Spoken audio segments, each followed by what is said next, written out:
Le regard des autres me met d'office la pression. Comment faire? Alors là, pour moi, il va absolument falloir travailler ton état d'esprit. Parce que si tu as des croyances limitantes, des peurs, des craintes, tu pars automatiquement avec un handicap.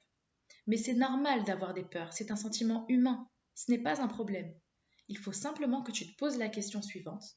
D'où proviennent mes peurs? Est-ce que j'ai peur que mon public me juge? Est-ce que j'ai peur de perdre mes mots? Est-ce que j'ai peur d'ennuyer mon public?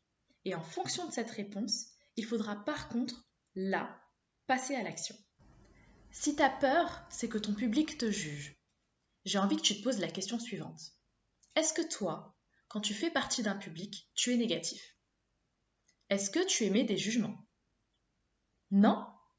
Eh bien, j'ai envie de te dire que ton public, c'est la même chose. Regarde, même quand tu es dans une situation avec un enjeu, quand tu passes un examen par exemple, ton public, il n'est pas là pour te mettre des bâtons dans les roues. Il est bienveillant, il est simplement là pour t'écouter et vérifier que tu as toutes les notions et il va t'évaluer de manière juste.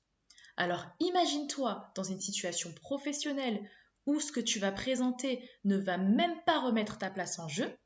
Pourquoi ton public ne serait pas bienveillant? Il va l'être. Et en plus de ça, tout le monde sait ô combien il est difficile de prendre la parole face à un public. Rien que pour ça, il sera détendu, à l'écoute et en mode cool. Si ta peur, c'est de perdre tes mots, alors là, ma réponse va être la préparation. Il va falloir que tu prépares 5 fois plus que d'habitude. Il faudra donc que tu prennes tes notes, que tu lises de manière naturelle en parlant.